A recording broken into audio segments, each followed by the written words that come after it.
you, Mr. Deputy Speaker. As stated by the Honourable Minister, and this issue of illegal construction have been with us for many, many years. I have been a municipal councillor myself for more than 10 years, a mayor of an important town.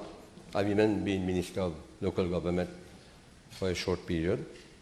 And this issue of illegal construction has been dragging on, creating frustration, creating problems within families, within neighbors, and at the same time, the municipalities were not acting as they should be. Je crois qu'il était temps d'agir.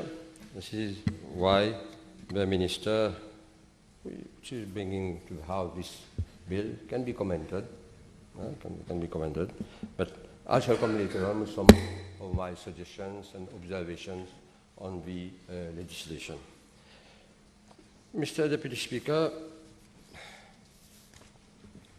having started myself my career in a local authority, et aujourd'hui on parle d'un projet de loi qui est lié directement à l'administration régionale. Avant de venir sur les différentes sections de la loi, il serait bon de jeter un regard, qu'est-ce que devenues nos collectivités locales aujourd'hui? Elles sont appelées à avoir des responsabilités accrues.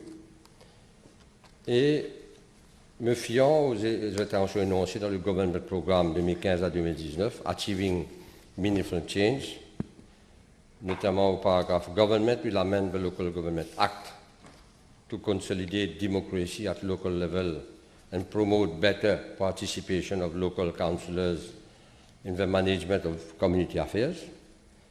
Paragraphe 265 et paragraphe 266 qui dit comme suit. Local authorities will be encouraged to implement as far as possible self-supporting development projects and sustainable delivery services. Notre système, Monsieur le Vice-président, dommage, dans notre Constitution, c'est pas comme le Sud-Afrique. It is inserted in the Constitution of South Africans, other countries, the existence of local self-government. Unfortunately, Mauritius, we haven't done it. Et aujourd'hui, nous avons été témoins, au fil des années, d'une étatisation de l'administration régionale. Et je viendrai là-dessus tout à l'heure. Et j'aurais peut-être souhaité que le ministre vienne nous dire, il ne reste pas beaucoup de temps pour ce gouvernement, est-ce que ce gouvernement va venir, dans les mois à venir, with a new and comprehensive local government legislation. Nous avions commencé quelque chose d'intéressant en 2000 à 2005, donner des pouvoirs accrus, créer des nouvelles mairies, donner plus de responsabilités. Je ne veux pas venir sur ce qui est arrivé après 2005. Il y a eu un recul sur ce que nous avions fait au niveau de l'administration régionale en 2000 et 2005. Il est évident, Monsieur le Vice-président,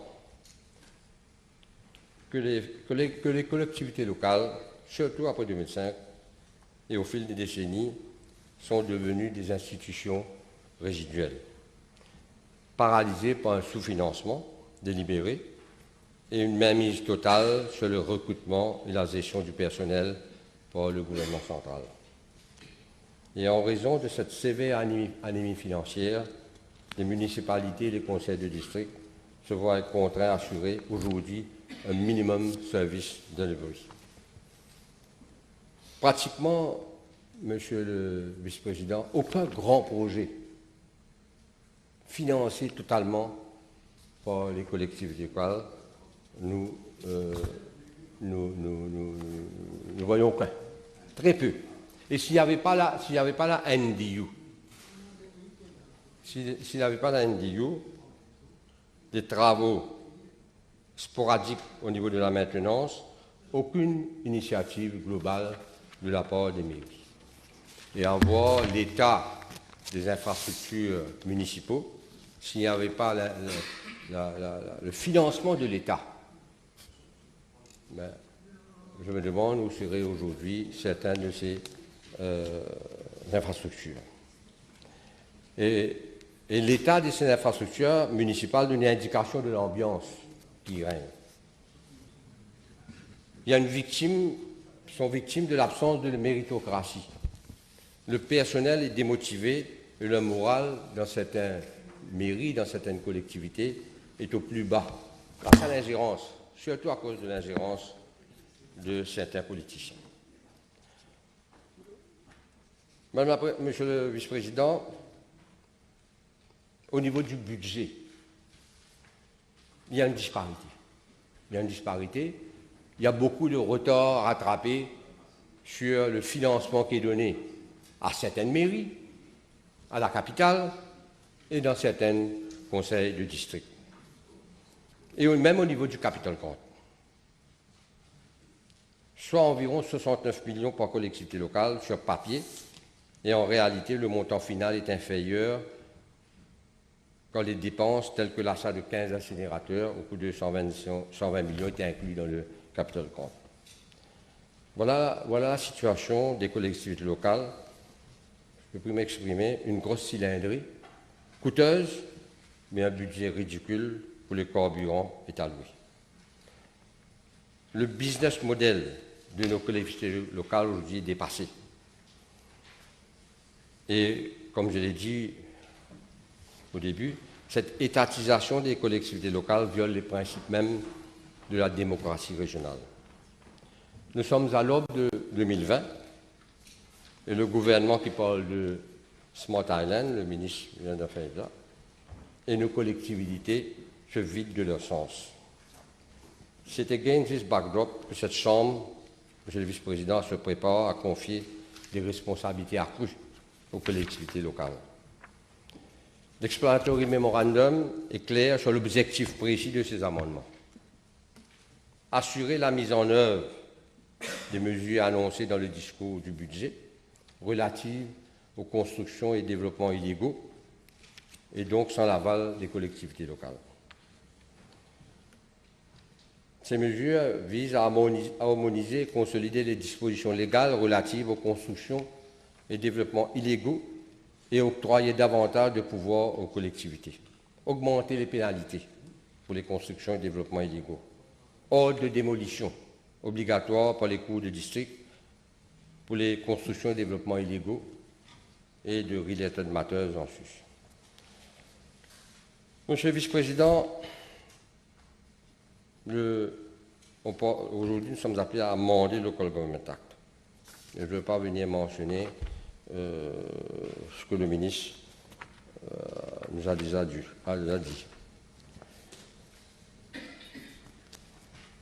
Dans d'autres cas, on aurait pu faire l'économie de ce débat quand ces amendements sont avant tout des mesures budgétaires pouvant être incluses dans le Finance Bill. On peut être inclus dans le passé, il y a eu des cas où on aurait pu discuter dans le Finance Bill. Je dis cela, Monsieur le Vice-président, parce que la motivation première n'est pas donc l'urbanisme. Et si c'est le cas, c'est bon. En matière d'urbanisme, il est connu et accepté que le dernier recours doit être le cours de justice. Si le gouvernement veut traduire davantage des gens devant le tribunal, cela démontre que la planification n'est guère efficace et il y a un dysfonctionnement du service. Et ce n'est malheureusement pas suffisant de sévir et de punir. Il faut savoir faire la différence entre des types de contravenants. Quelqu'un qui investit des millions dans une construction ne va pas prendre le risque de le faire dans l'illégalité, à moins qu'il sait qu'il n'aura pas de permis, parce qu'il ne peut pas se conformer aux conditions imposées. Par contre, ce sont souvent ceux qui se trouvent dans l'impossibilité de fournir des documents réclamés, des contrats, des procurations, des plans et autres pièces justificatives qui prennent ce risque. Ils construisent parce qu'ils n'ont pas de documents, et finalement ce sont des constructions illégaux qui deviennent des nuisances. Il est certes parfois utile de faire des lois dissuasives, mais il faut aussi prendre en considération les facteurs limitatifs. Et c'est cela, je disais, Monsieur le Vice-président, que la motivation doit être travailler un plan, un plan pour les collectivités en général. Et aujourd'hui, je me demande où on en est avec ces outline schemes. Monsieur le Vice-président, le ministre des Finances a fait état dans son discours du budget des projets au niveau de la NDU. Il parle de 1,2 billion of rupees. Il nous demande d'approuver, la création du National Environment Fund. Surtout pour la construction des drains in more than 25 flood-prone regions across the country. Et ensuite, cela justifiera le recrutement de 100 personnes. Et je sais, Monsieur le Vice-président, que le ministère a insisté auprès des collectivités locales pour inclure ces postes dans leur budget respectif. Il n'y a pas seulement des inspecteurs. Aujourd'hui, il y a un manque d'huissiers, emprunteurs et autres cadres techniques au niveau des collectivités locales. Monsieur le Vice-président, tout en admettant que la réduction des risques d'inondation nous impose le devoir de construire des drains convenablement dimensionnés et d'en assurer la maintenance régulière. Il ne faut pas pour autant introduire des mesures démesurément répressives et qui, dans certains cas, auront un effet contraire au but recherché. Venons-en aux amendements proposés. Harmoniser et consolider les dispositions légales relatives aux constructions et développements illégaux et octroyer davantage de pouvoirs aux collectivités. On peut avoir tout un arsenal de lois, mais s'il n'y a pas de structure appropriée et le personnel qu'il faut, aucune loi ne sera efficace. Le personnel doit être formé et surtout incorruptible. Très souvent, les inspecteurs constatent des infractions commises, mais aucune suite n'est donnée pour des raisons que l'on devine. Augmentation des pénalités pour les constructions et développements illégaux. Les amendes. Dans certains cas, je considère que les amendes sont excessives et répressives. C'est vrai que le ministre vient tout avec une structure de noticeuse, compliance notice. Surtout le compliance notice, qui sera un outil important dans la main des chefs exécutifs, des collectivités locales d'agir. Cette disposition peut décourager les contrevenants à entamer des démarches pour la régularisation de leur cas. Dans certains cas, il y a des gens genuines, peut-être qui ont fait des constructions légaux et qui veulent venir légaliser leur cas. Imaginez quelqu'un qui aurait fait un ajout non autorisé à sa maison, une salle de bain ou un garage, et le voilà contraint à s'acquitter une amende de 50 000 roupies. Il faut impérativement faire une différence entre l'échelle du développement et sanctionner selon le cas. Sinon, le contrevenant risque de demeurer dans l'illégalité et la tentation de corrompre l'inspecteur sera encore plus forte. Nous avons assisté dans le passé où il n'y a pas d'inspectorat, où il y a des corrompus, où les gens ne veulent pas dénoncer, la situation reste quand même. Il y a aussi, cela applique aussi pour les amendes. Les amendes doivent être infligées en fonction du type de développement entrepris, résidentiel, commercial ou industriel. Et il est évident que les amendes proposées sont peut-être un peu excessives pour les petits contrevenants. Ce recours systématique au cours de justice peut aussi porter lourdement préjudice aux contrevenants, surtout lorsque l'affaire traîne devant les tribunaux, entraînant des dépenses supplémentaires, sans oublier que les ouvriers se retrouvent très souvent au chômage technique. Déjà, on sait, Monsieur le Vice-président, que les cas référés à l'Environment and Land Use Tribunal prennent beaucoup de temps. Et parfois, le ruling n'est toujours pas rendu après 2 années.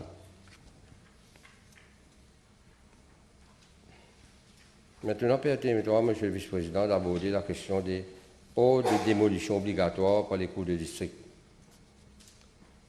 pour les constructions et développements illégaux. La section 127A prévoit la compliance notice, pulling down notice. C'est une série de procédures.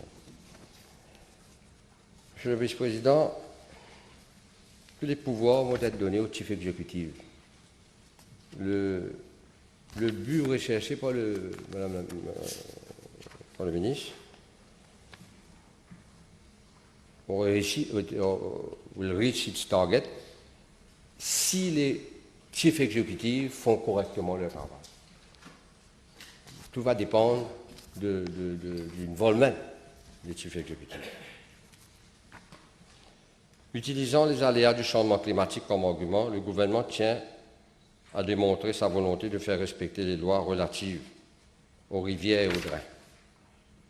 L'objectif est évidemment louable, mais il faut aussi s'interroger sur la praticité de sa mise en œuvre. Je ne veux pas citer les différentes propositions du Rivers and Canal Act, du Forest and Reserve Act.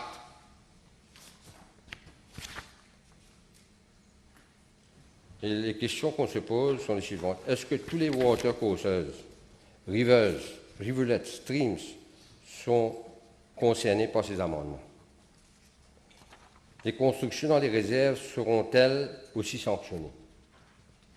En ce qui s'agit des drains, natural drains, storm drains, roadside drains, existe-t-il, demande aux responsables, au gouvernement, existe-t-il une cartographie de ces drains? Je dis non. Peut-être maintenant, avec la création du Drain Authority, il va y avoir toute une ligne d'action incluant toutes les collectivités locales pour préparer un master plan sur les drains, où ils sont des drains, et avoir une vue globale sur l'ensemble des drains. Comment les protéger si on ne sait même pas où ils sont, les drains? Souvent, lors des travaux de terrassement ou des morcellements, les promoteurs font simplement disparaître les drains naturels, ce que nous avons assisté durant ces dernières années. Comment prévenir ces infractions sans une cartographie précise et des règlements spécifiques? En cas de pulling down par les collectivités locales, qui va assumer les liabilities? Imaginez qu'il faut démolir un ajout et que cette opération risque d'affecter la partie qui ne sera pas démolie. Est-ce qu'une collectivité locale va se hasarder dans cette tâche?